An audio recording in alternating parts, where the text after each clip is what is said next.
Você sabia que o Campeonato Brasileiro de 2010 começou em 2009 para o Fluminense?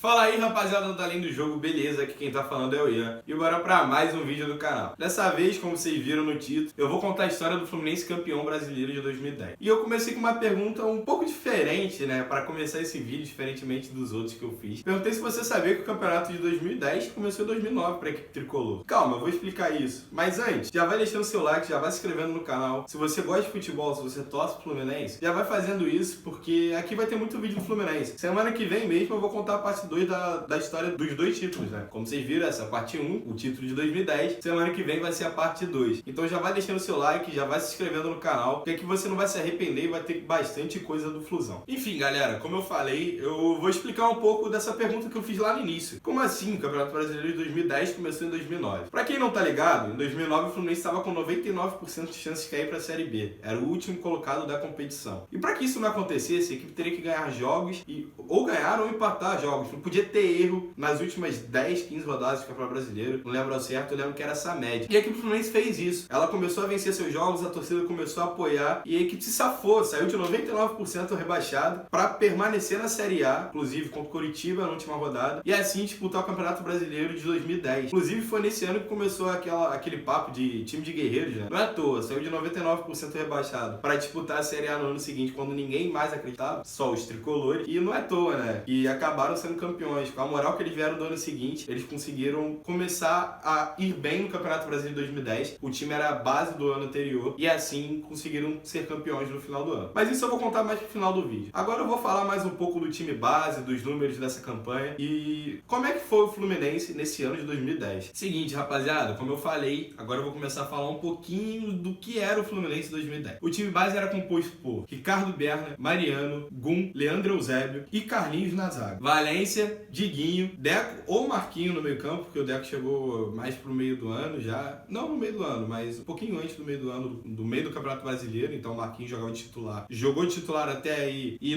alguns outros jogos que o Deco também sentia algumas coisas, o Marquinho jogava. E Conca, Emerson, Sheik e Fred no ataque. Algumas vezes o Washington jogava, que o Fred também sentia bastante nessa época, porque o Fluminense estava numa sequência grande de jogos e acabava sentindo, normal. O técnico era o Muricy Ramalho. Nesse ano, o Fluminense fez 71 pontos nesses 38 jogos. Teve 20 vitórias, 11 empates e apenas 7 derrotas, com 62 gols marcados e apenas 36 gols sofridos. Nesse Campeonato Brasileiro de 2010, diferentemente do que aconteceu em 2012, que eu vou contar depois, como eu já falei lá no início do vídeo, vai sair a parte 2 semana que vem. 2010 é que o Fluminense começou perdendo o campeonato. Perdeu de 1-0 pro Ceará lá no Castelão após um pênalti marcado. Tem torcedor do Fluminense que fala até hoje que não foi pênalti. E nesse jogo ainda teve, nesse mesmo lance, na verdade, né? O Geraldo, quem fez o gol do Ceará, bateu o pênalti, o goleiro pegou, aí o juiz mandou voltar e o Geraldo foi e fez o gol. Então, assim, tem gente que reclama desse jogo até hoje, que poderia ser a primeira vitória do Fluminense no campeonato, mas não foi, acabou sendo na rodada seguinte, sobre o Atlético Goianiense. O Fluminense venceu por 1-0 com gol de Marquinhos. Após essas duas rodadas que eu disse anteriormente, o Fluminense ainda jogou uma terceira que não venceu. Porém, a partir dessa quarta rodada, a partir da quarta rodada, o Fluminense começou uma série invicta de 15 jogos sem perder. Ficou oscilando entre vitórias e empates, vitórias e empates. E ela começou nessa quarta rodada contra o Flamengo, após uma vitória de 2-1, com gols de Rodriguinho e Conca, um golaço do Conca de fora da área. Aí, tiveram alguns jogos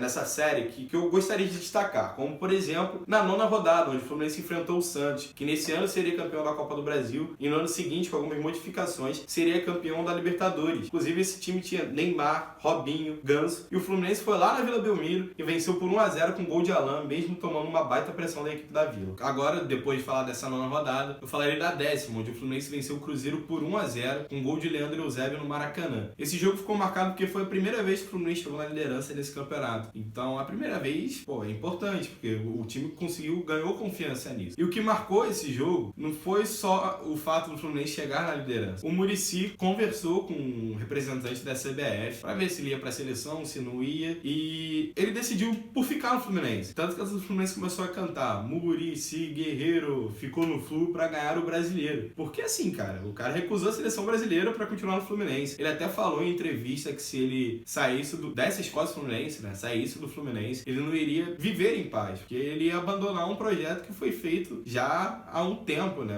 É um projeto já feito há um tempo, não era um projeto do nada, assim, que o Fluminense demitiu um técnico e contratou ele pra só suprir essa demissão. Então esse jogo ficou marcado por esses dois motivos: pela primeira vez na liderança e pelo fato do Muricy ficar na equipe tricolor, recusando a seleção brasileira. Aí acabou o Fluminense na rodada seguinte, empatou com o Botafogo, saiu da liderança, mas depois dessa 11ª rodada, na 12ª, a equipe tricolor recuperou após uma grande vitória por 3-1 contra o Atlético Paranaense no Maracanã. Nesse jogo, o Washington voltou a vestir a camisa do Fluminense. Foi um jogo especial, ele fez 2 gols e a torcida comemorou bastante essa liderança, que aí o Fluminense ficou um bom tempo nela. Nessa sequência de 15 jogos invictos, na 18ª rodada, o Fluminense jogou sua última vez no Maracanã pelo Campeonato Brasileiro de 2010. Porque, como as pessoas sabem, o Fluminense foi campeão brasileiro no Engenhão, no último jogo lá no Engenhão. Só que metade do campeonato o Fluminense jogou no Maracanã, porque foi aí que o Maracanã fechou para começarem as obras, né, para Copa do Mundo 2014 e Olimpíadas 2016. E a equipe tricolor acabou empatando com o Palmeiras em 1-1, e foi o jogo que marcou esse encerramento do Fluminense no Maracanã antigo. E como eu falei, foram 15 jogos invictos, da 4ª até a 19ª, essa foi a 18ª, então na 19ª o Fluminense perdeu essa sua invencibilidade, após uma derrota por 2-1 pro Guarani, que tinha sido rebaixado, que foi rebaixado no final do ano. O Fluminense acabou perdendo por 2-1 pro Guarani lá em Campinas, com 2 gols de falta, e perdeu essa invencibilidade no campeonato. Depois dessa 19ª rodada, acabou a série invicta, né, como eu havia falado, e veio a 20ª rodada, onde o Fluminense jogou pela primeira vez após o fechamento do Maracanã em outro estádio, né, que foi no Engenhão, que a equipe tricolor venceu o Ceará por 3-1 e conseguiu uma boa vitória, né, para quem saiu de um estádio para um novo agora, uma boa vitória. Só que isso pesou já na rodada seguinte, na 21ª, a equipe tricolor perdeu jogando em Volta Redonda para a equipe do Atlético Goianiense e começou a oscilar um pouco no Campeonato Brasileiro, né? Tanto que algumas vezes a equipe acabava saindo da liderança, voltando, saindo, voltando, e eu vou contar isso um pouco agora nas próximas rodadas. Como eu falei, o Fluminense começou a oscilar muito no campeonato, e isso culminou numa derrota, em mais uma derrota, né, pro Corinthians na 22ª rodada, jogando em casa no Engenhão. Foi 2-1 a equipe corintiana. Inclusive isso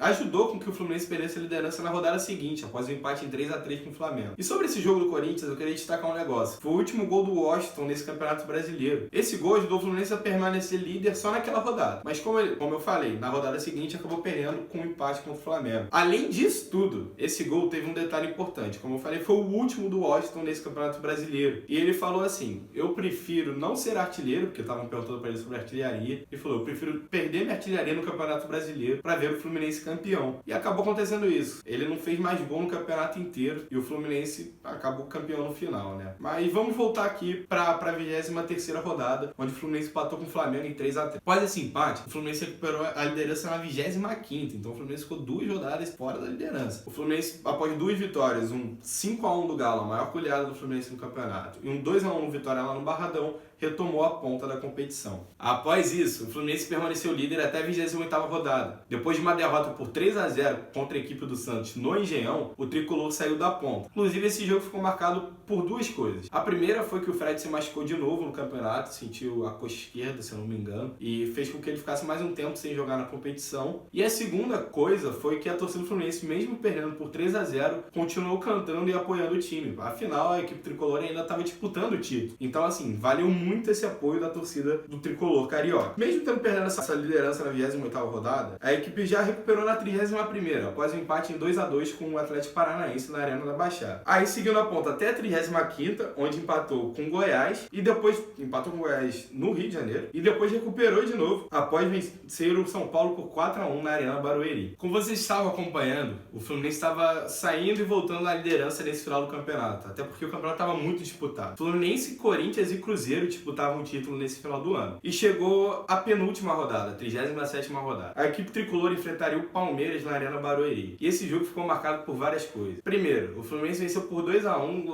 lá em São Paulo, né, na Arena Barueri, com um gol de Carlinhos, um golaço de Carlinhos, e outro de Tartá. Além disso, a torcida do Fluminense lotou o estádio, assim, tipo, metade do estádio era a torcida do Fluminense em São Paulo. Era cabine da frente, tem onde fica a TV, a câmera da TV, em frente só tinha tricolor e atrás do gol também só tinha tricolor. E o mais engraçado disso é que além de estar tudo dessas áreas lotadas da torcida do Fluminense, a torcida do Palmeiras também torceu pro Fluminense, porque como estavam disputando com o Corinthians, os palmeirenses não queriam que os corintianos fossem campeões. Então o estádio todo era tricolor, né? E chegou nessa 37ª rodada e o Fluminense ganhou e se permaneceu na ponta para tentar trazer esse título jogando em casa na última rodada, agora contra o Guarani. E aí veio a 38ª rodada, o tão sonhado último jogo, né? E a torcida do Fluminense fez uma festa linda no Engenhão, fez um mosaico escrito Juntos pelo Tri, aí tava escrito 70, 84 e reticências. A festa tava bonita, era um mosaico gigante que pegava um setor e pegava os outros 2 setores atrás do gol também, que eu lembro. Então tava tudo perfeito pro Fluminense fazer o jogo do ano, o jogo do título. Até porque também o Guarani já tinha caído de divisão, então assim, todo mundo achou que ia ser um pouco mais fácil do que realmente foi, né? O Guarani jogou o jogo da vida ali, tanto que o Muricy falou depois no documentário do título que se o Guarani jogasse assim o campeonato inteiro, ele não caiu. Os caras jogaram, deram a vida, teve até discussão de jogador do Guarani entre si. E numa jogada de Carlinhos, um cruzamento, o Washington cabeceou, a bola sobrou para Emerson Sheik, que empurrou a bola debaixo da perna do zagueiro, debaixo da perna do goleiro e fez o gol do título da equipe tricolor. Após 26 anos, o Fluminense era novamente campeão brasileiro. Cara, imagina a festa, né? Teve gente que nunca tinha visto o título, teve gente que viu de 84, mas, pô, ficou esperando esse tempo inteiro pra ganhar de novo. Torceu o Fluminense acompanhando os anos e a equipe não ganhando. Teve gente que, pô, viu o Fluminense cair pra Série C, viu o Fluminense disputar 2009 com aquele time de guerreiros,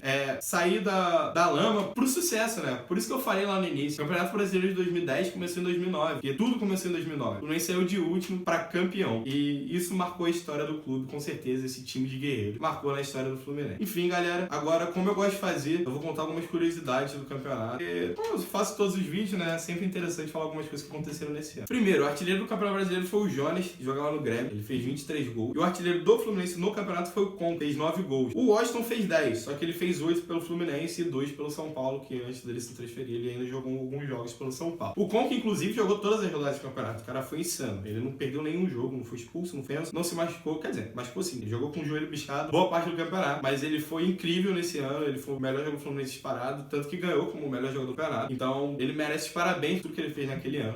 O melhor ataque do campeonato foi do Grêmio, com 68 gols em 38 jogos. E a melhor defesa foi do Fluminense. Como eu falei lá no início, o Fluminense sofreu apenas 36 gols. Então, o Fluminense sofreu menos gol do que jogo no campeonato. Teve de jogo no campeonato. Isso é muito importante para a equipe sair campeã. Além disso tudo, a maior goleada foi o Avaí 6-1 no Grêmio Prudente, na ressacada, na primeira rodada. Foi esse 6-1. E uma coisa que eu acho que todo tricolor lembra, que é engraçado de falar, que foi nesse mesmo campeonato que o Berna falou aquilo, que o repórter foi perguntar pra ele, depois desse jogo de hoje, o Fluminense realmente ainda precisa contratar um goleiro? E o Berna falou, isso vai ajudar o Fluminense a ser campeão esse ano? Então não me interessa. Enfim, galera, foi isso, o vídeo foi esse, espero que vocês tenham curtido. Comentem aí um título do Fluminense que vocês querem que eu conte novamente. Se vocês gostaram da forma que eu contei, se vocês querem de uma maneira mais contraída, de uma maneira diferente, se vocês querem que eu fale menos jogos e mais jogadores, enfim, comentem aí o que vocês acharem melhor, se for pra dar palpite, se for pra dar ideias de próximos vídeos. Se inscreve no canal pra ajudar a gente. Quero bater 600 aí, tá faltando pouco. Eu espero que até o fim do mês a gente consiga, quem sabe, eu até passar disso. Enfim, rapaziada, o vídeo foi esse, como eu falei. Espero que vocês tenham curtido. Deixa o seu like se você tricolou. Se inscreva no canal se você tricolou, porque vai ter muito mais coisa do Flusão. É isso, valeu, falou e até a próxima.